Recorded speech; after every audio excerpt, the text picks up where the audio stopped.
The earliest images in India are found in the Buddhist caves, which is more than 2,500 years old. You examine them carefully and you find that all Indian paintings of that period and beyond, or subsequently what followed, are also the paintings without what we call the perspective. They are flat paintings. They are lit with flat universal light. Those kind of works you find mostly in what we call the miniature paintings that came with the Mughal era. Chiaroscuro doesn't exist in miniature painting. The simulation of 3D depth does not exist in miniature painting. You have to look at it with different eyes. The layering and the construction is elsewhere.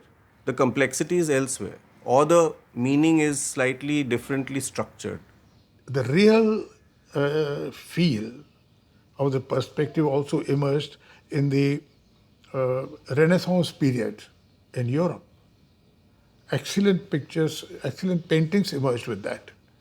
So in India, we started absorbing that concept of perspective, the concept of directional light, the concept of creating a kind of a three-dimensional feel by the combination of light, shade, and the perspective as we talk now. I think intrinsically Indians are very different kind of people, and that's very evident from our folk art, from our painting. If you look at Indian miniature painting and theatre or music for that matter, it's usually far more abstract and it's far more expressionistic rather than realistic. That is there in us, so it flows very naturally into our cinema. The kind of role that mythology and fantasy plays in your culture and in your stories, that also determines the kind of images you create.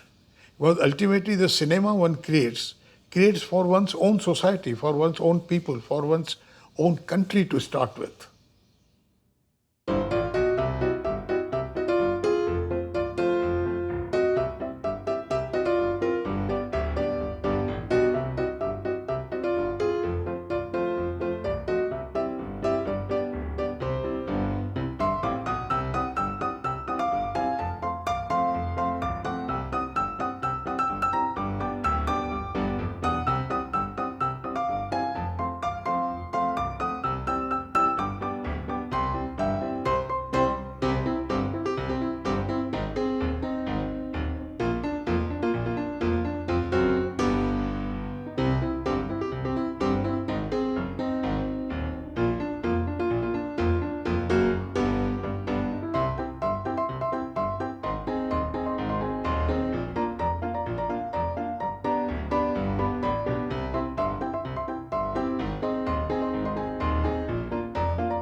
My father's medical shop was next to a film theatre, which was Bhavani Theatre, and there I started seeing films from my early childhood. So I used to go with him into the projector room, and we remove the shirt and all because it's very hot, and the arc projector, so we watch the film through the thing. My father was also very avid film watcher, and because of him, I got really interested into films. I was prepping for medical and I didn't want to do it, and my father saw this thing in me that she's really interested in films. I wanted to explore every possibility, every aspect of cinema. I used to read up about films a lot wherever I could get my hands on magazines or books. Unlike any other steel township, Durgapur has a lot of cultural activities, and mostly because of the left people.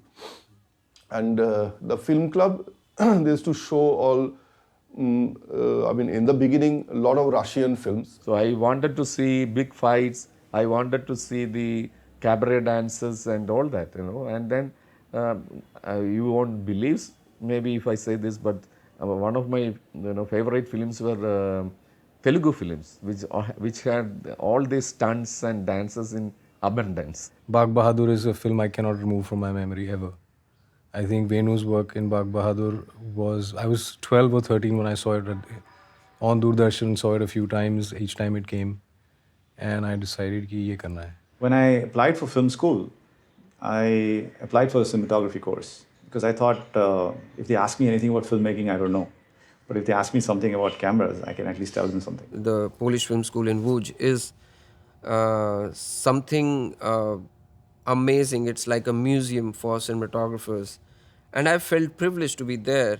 And it opened my eyes, my brain, everything. The first time I looked through the 16mm camera and I witnessed flicker, I was like, this can't be, and this is not possible. How do they shoot films like this, I remember I felt pretty small, because people made me feel, oh, you don't know Eisenstein, you don't know Bergman, oh, you only know Govind and Shyam.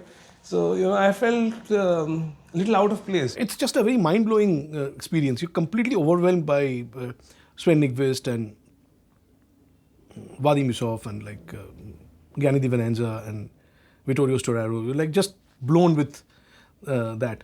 I became a Polish film junkie, and especially their sense of politics, I would say.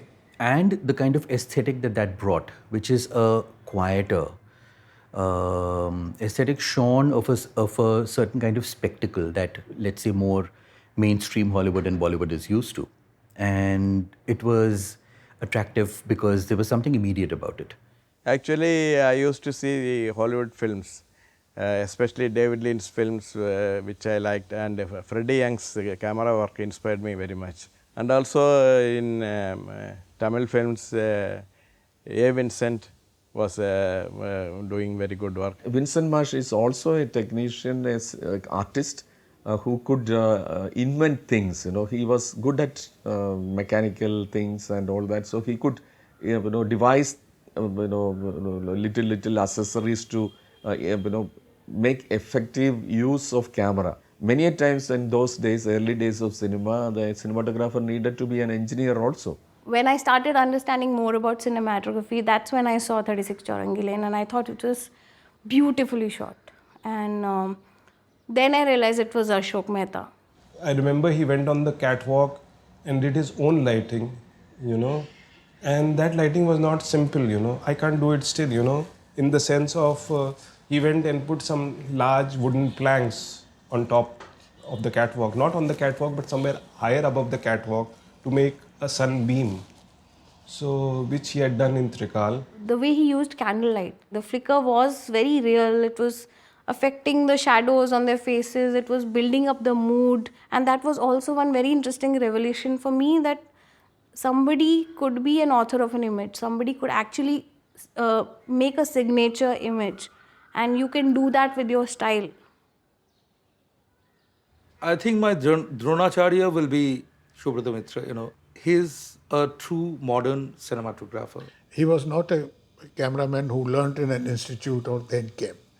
He came purely from his life experience and his passion for the image. His lighting was more realistic, that evoked not just strong emotions, but also it focused on the very subtle changes in the acting of the characters. Because he wanted things to look like natural and things look like a window light or a skylight. So he could not get it in a studio directly putting lights on his characters. So he devised bouncing the light. He devised soft boxes in the 50s. People like Sven Nykvist, Nestor Almendros and all those other people in Europe and elsewhere were also bringing in this kind of approach to cinematography. But the other person who really shaped me in terms of uh, style and aesthetics and lighting was Mr. V.K. Murthy. His approach at that time was also not necessarily to follow the norms that were being followed generally in Indian cinematography. The three films of his, Sahab Bibi Ghulam, Pyasa, and Kagaz Ke Phool, masterpieces of black and white cinematography in India. If you look at Kagas Ke Phool, you will see that there was a realism, but then in terms of using contrast and light and shadows, there was a kind of different expressionistic way of doing it, and both coming together in a very beautiful way. And I think it's the hallmark of a really skilled technician that he or she make their work look like it's very easily done. I'm talking about the art house work of K.K. Mahajan. Uski Roti, unforgettable. I think the day I saw Uski Roti, I didn't talk for the next 3 days. I just think, I just went silent. Mom, I didn't talk to my neighbor, I didn't talk to my classmates. Because it just, the way the film is framed, the way, visually, let me put it this way, but the experience, of course, I mean, a visual is not divorced of everything else in film. At one place he could do Uski Roti, which had a very, very strong formal language. And then he could also do films like Akela or Bhrashtachar, the commercial films. Very different films, very different kinds of genres and languages. And there's a kind of ease to the work, despite, all the major ideological and theoretical framework behind shooting those films a certain way.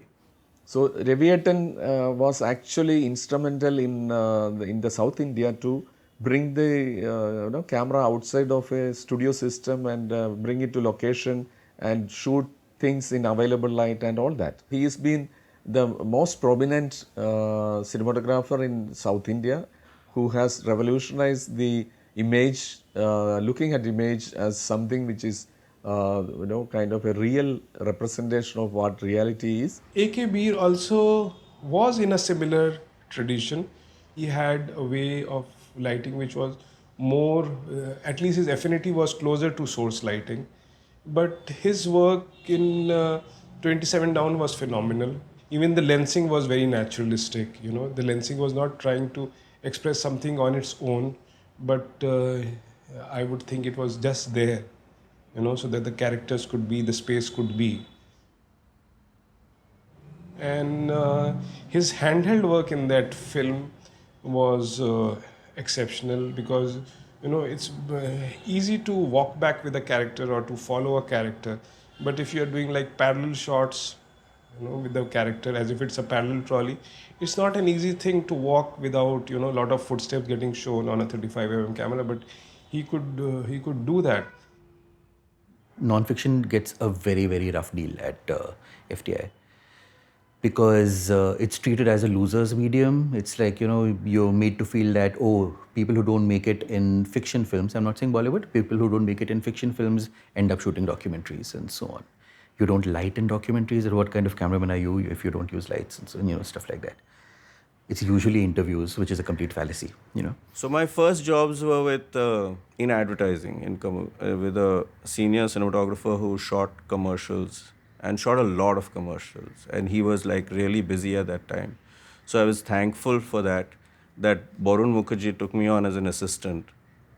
And Borun was a very, very fastidious and a very methodical kind of a cinematographer. So the discipline of working like that and making sure that every single light is tweaked to where he wants it.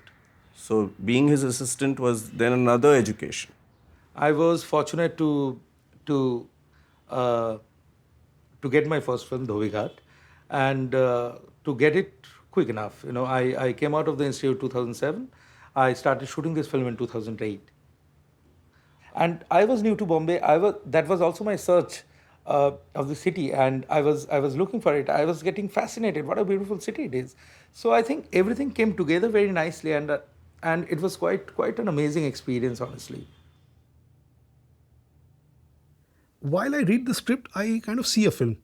And if I enjoy seeing that film, I do that film. If I don't enjoy it, and if there are too many questions that come to my mind, how is that?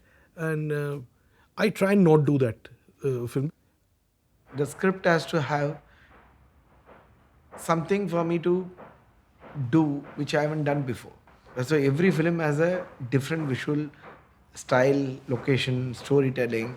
The story demands certain way of shooting. That is a motive of choosing a script. I click a lot of pictures, we sit on the images, and then we talk about what excites us about those images, what works for us in those locations, whether we love the way light is falling, whether we love the tonality of or the textures of the elements in a space. I always light up a scene after I see the actors, what the actors are doing in the frame.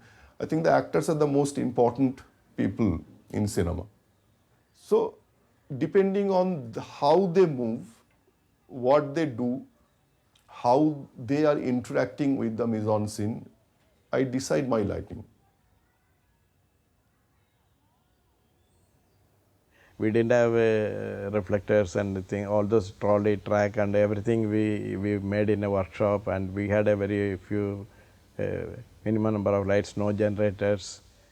And because of the very powerful story and also the powerful performance, I think it has become a cult classic of Malayalam cinema.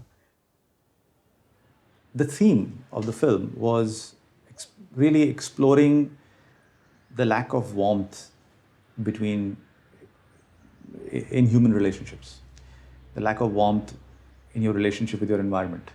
So I proposed black and white to Shivaji, and he accepted. We went through some coffee table books and some other stuff on Ladakh. We shot extensively on black and white, on color for black and white stills. We did our homework. When I did my tests with color and black and white, I actually found the color negative much better because it translated to a greater shade of gray.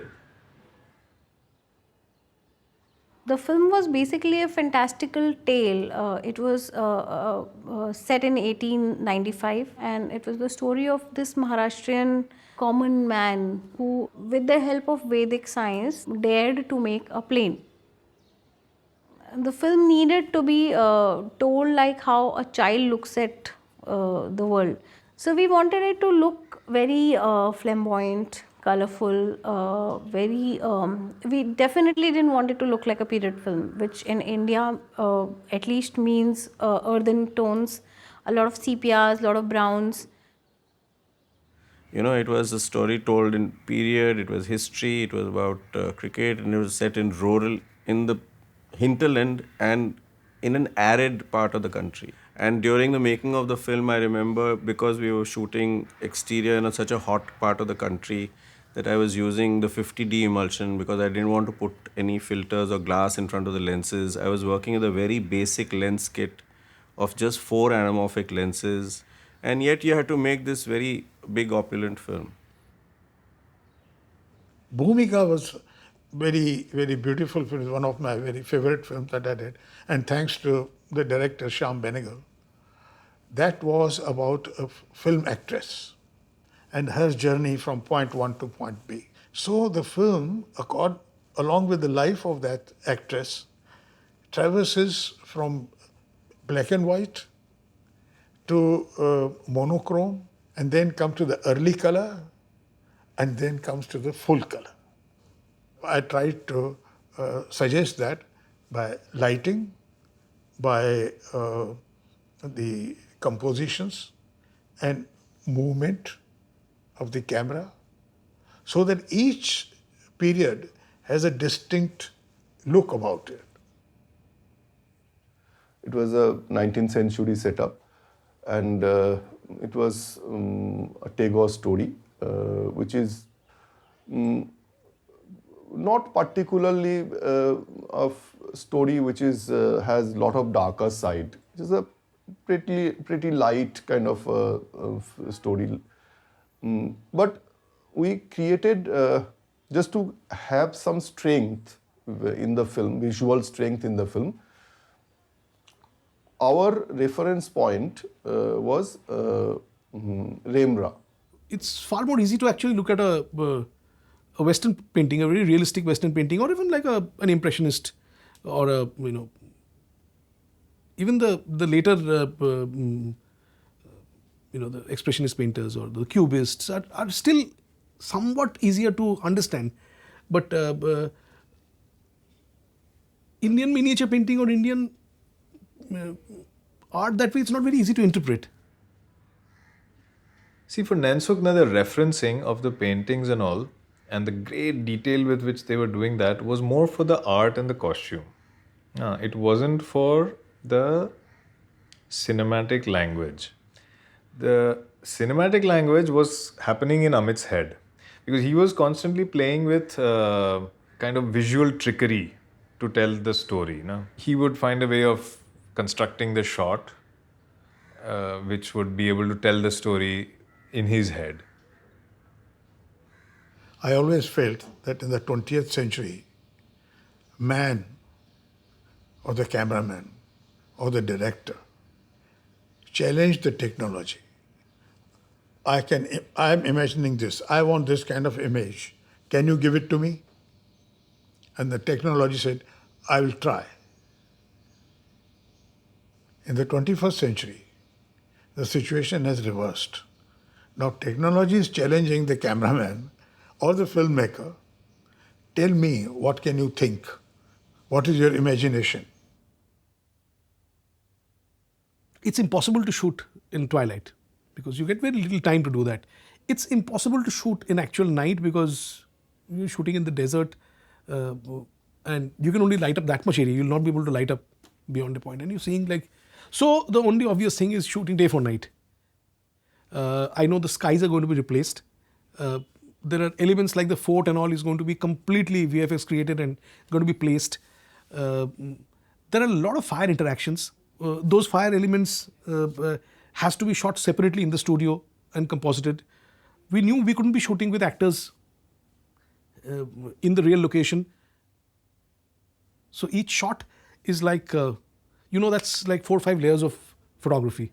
It's difficult to shoot day for night at at 12 o'clock in the day, and you don't have any VFX support. You are doing an independent low budget film, so how do you handle that? There were some scenes with like naked bodies, how to deal with the naked bodies. We have in our country, we have not too much perhaps experience or exposure or even discussion on that how do you treat human bodies. There were two rasas for me in the film. One was the Veer Ras and one was Karuna. So that Veer Ras alone, I think Veer Ras somewhere is synonymous also with the color of burnt orange, So the color palette, the final grade on the film, the costume palette, the dreariness of the cricket grounds, the dreariness of the even the interiors with the sapping heat that the place was presenting us with. I had to embrace that all in, and somehow it was falling in place. Pink was, I think, one of my simplest film. I didn't use anything. I just used very, very little light, and I just let the actor do whatever they want to do, because it's a primarily a film about the people. It's not about cinematography or it's not about object element. I told him that I don't want to shoot this film 2:3:5 aspect ratio because it's about the people, and I want to give that more room vertically and see people, not those saturated colors, and Banaras is very saturated. Sujita told me that this film is not about camera. This film is about these people You may not get the opportunity to do lot of camera in the film. When they reach their destination in Kolkata, everything opens up. His life opens up. He starts to go out, so he sees in a different way. So that is where the camera also starts to narrate the story in his way. It's not only those North Calcutta pretty houses. I've been seeing it from my childhood days, but it's something beyond. Those little thing written on the wall, those little staircases, that beautiful light coming through that narrow window, and you start connecting. To simplify it, the camera is not moving around at all. No, nor does it have any, it's not on a very wide lens, so it doesn't draw attention to a certain kind of extra perspective. Nor is it on a very long lens, so again, the perspective doesn't, it's very neutral in its sense. Now, the neutrality of the camera doesn't, it doesn't add any more angle to the shot or any more emotion or any more, information. This allows you to see what's actually happening in terms of time and space, what's happening between the characters or the light or what the person is saying. It's as simple as that. There are filmmakers and there are cameramen who love the camera to be present and create the visual you want the audience to see and follow that style and experience the film through that kind of a visual style. And that dance floor was going to be made of acrylic. So the support structure for 50 dancers to do a pounding garba on it had to be all thought through. So I wanted to light it in a very different way. We built a pit, we painted it white, and we bounced light down onto it to give it a glow. The big commercial films have all kind of song, dance, masalas, item numbers, action, everything together. So as a cinematographer also, we cannot get one look, particular look. So there is a huge kind of kaleidoscopic visual style we have. In that, to point out one style is difficult. I never quite really understand the song and dance part. I do it because I'm a cinematographer who shoots Indian films. When you see your hero is driving a auto rickshaw and suddenly you cut to Switzerland and they're dancing, I don't really understand. When a song or a dance number comes into a film, it evokes feeling. It doesn't evoke a distance. It's almost like wanting to quote Brecht here, because he would introduce song to create distance, or what he called the alienation effect. But for us, it is engaging. It's the reverse effect. Today, Hindi film songs are largely made by choreographers trying to collaborate with you on the visual language of the film who has no idea about the visual language of the film. So I will be the bridge between the director and the choreographer to bring in the story element into that. This character will not do it. All these things director would have said, but I will try to shoot it also in certain way. It's common for action to be directed by an action director who's separate from the main director. But I got around to it because they're all used to that. It's not like they're doing it for the first time. So I found my own way to challenge it. We realized, me and Shimit, we realized that, that people are used to seeing a lot of sport on television, which is always covered from outside the field. So we will definitely not do that. We will get into the field and shoot it. And we'll try to get more into the mindset of the players. It had to be handheld. A lot of the times I had to change the camera height. For instance, many times we had to go on a ground level, and we developed interesting equipments to do that. I want to treat each batsman for his own character. So let the player come on and see, because their body language, their graph is very, very different. So there would be times when there would be a short track on the pitch. There would be times when I was on a zoom. There would be times when I was very steady and looking at somebody with a long lens. All those variations came from the way the character was going to behave. I think romanticism is something which is was at the heart of our approach. Often you associate only cold with a place set in the mountains. You don't really associate visually a strong, fiery autumn with a place in the mountains. Kashmir has it. So I think autumn is definitely metaphorical in the film with the Begum. The fact that her flashback is set in autumn. So we were obviously going to, having made some of these choices, going to deal with Kashmir seasonally. It was Hamlet, adaptation of Hamlet, and it was being shot in Kashmir. I was completely sold on it. So it was a very long monologue, and Shahid was very prepared for it, and I was trying not to think too much about it, so that I just go along with what he's saying with his action. And I did not want to keep a very tele lens. I did not want to be very far away from him. I was right in his face, like with 8mm lens. I was so close to his face. I was moving around the camera when he was going mad. Somehow, I think Shahid also discussed it with me, that how a lens being so close to an actor's face also gives them a very solid impetus. It is an overtly political film. I mean, in a sense, the most overtly political film I have done.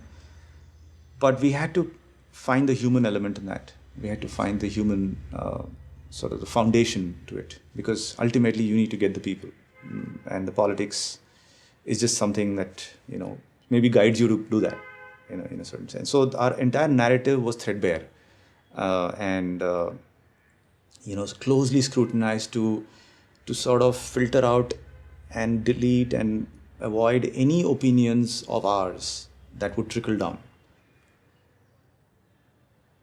We didn't want to shoot it in an overtly pretty way, or to beautify something, and neither did we want to sort of take it away either. We just wanted to find a way to look at them with tremendous love and respect. I think once you spend a lot of time with anybody, you start understanding him or her a little, and so the advantage of working with a director in more than one films are many, but the biggest advantage is you know what he's thinking. We don't really have to tell each other what needs to be done exactly, because everything happens impromptu. If I work like that, we both fall into comfort zone. So I would rather work with a director whom I never worked. So the minute you step into somebody's shoes, he would have worked with some great cinematographer. When I go there, I have to live up to his expectation. I like to deal with new material. Sadly, maybe like actors, we also get typecast. Oh, he's done that kind of movie, so let's call him for this same kind of movie that we are doing. So I try and fight that also a bit, but you can't really quarrel too much. When you're a cinematographer director, I think that combination is not always does good thing. I've become so used to shoot and direct at the same time that I can't think of doing only directing right now. I really have to make an adjustment in my temperament and not to, constantly watch through the camera. So when I'm, making my own films, it's something, where that interface becomes very organic. It becomes really very, very organic. And sometimes it becomes difficult to people I'm working with because things are happening in my head, where I'm thinking and shooting and so on. But that's the process that I have right now. That's the process that I have. And it'll be interesting for me to be able to work with another cinematographer and, see how that relationship pans out. I don't want to do both jobs. I don't think I have the bandwidth to do both jobs. But I did want to have a collaborator who would be a friendly soul and who I could step up to and, ask, Is it working? That kind of question is very critical on set. In fact, I only found greater space to play.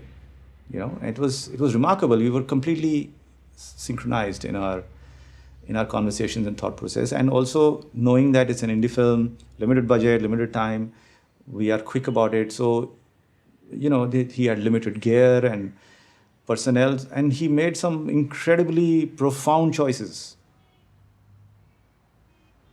The commercial film industry thinks of you, the DOP, as a technician. I don't like that, because you are also a filmmaker. You have also participated in this film, as much as anybody else, and it depends on the quality of attention, the time which you have given to the film. It doesn't depend on what instruments you have used. And he has to be a master technician, and also at the same time he is an artist.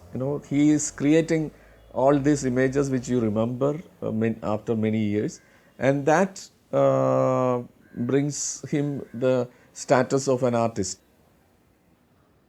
I think DP is also a psychologist, where first he or she tries to understand the director, then you try and understand and decode the script, and then you give it a shape. So if there is a person who calls himself a cinematographer and has invested in life in making images that make movies, then that person will remain invaluable. I would feel that today our filmmakers and the cinematographers are going through a phase which perhaps is the best phase in the last 125 years of film history in our country, because it's very dynamic, it is very full of possibilities, and it is totally devoid of any kind of taboos. But there are some Indian feature films which have been shot by foreign DPs where I feel they've missed the point completely. With the exception of Gandhi, My Father, and Parched, I don't remember any other film where an international cinematographer has lent any value. The work is so substandard that I wonder probably my fourth assistant could do better than that. But Caucasian skin tone is much easier to light up than ours. So we are doing much greater job than what people are doing over there. Films and stories are not about style and look. They're the stories that you have to tell. And if you belong to that same cultural space, you will be able to do it more organically than if you come from without. I believe that we need, I don't have any problem per se in people coming from outside any part of the world to this country and shooting films. I believe that we need to be more open to other cultures, and we need to invite more people to come here and lend their perspectives on images. It's only going to expand our way of looking at things. I loved digital technology from the word go. For me, it was very, very important to free myself of everything that came along with the 35mm camera. And we made full use of that liberation we got. Even when we were shooting guerrilla, we would never shoot run and gun. We would go to a location and we would do many rehearsals and many takes. We went there on the fort. I shot that scene with Canon 1DC for 3 days. So first day it didn't rain. And we were like, so I had a fever that night, and I told myself that if I don't get this scene, I'll stop the film. But the next day, it rained so much, like the weather department has given a warning that you'll get the highest rainfall within this next 24 hours or 48 hours, and we shot there. The most recent film of mine, Nostalgia for the Future, has different sections which go through a different, explore different film languages altogether for each section, including a mix of digital and 16mm color and black and white, where the digital also is shot in both color and black and white, evoking a sense of memory, where memory is half real, half unreal. The fact that digital has come of age, and I have no such constant effort of trying to make it look like film, because today it's probably in some arenas it has exceeded what film could do also. In many ways, it has surpassed the possibilities of celluloid negative.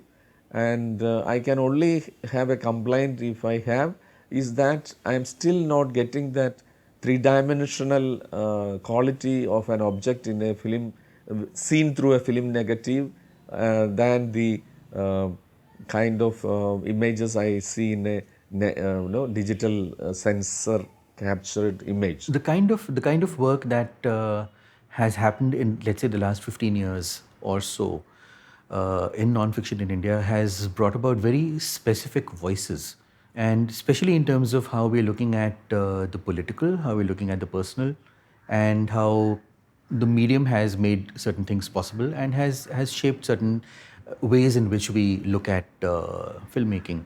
Technically, I think India is very good. We are at par with, I think, any other country in the world.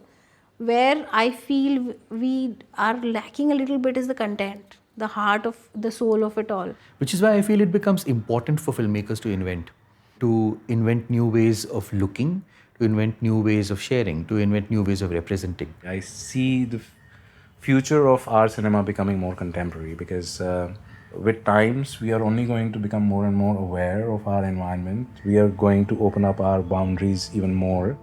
Audience is going to become much more aware and accepting of new forms of storytelling.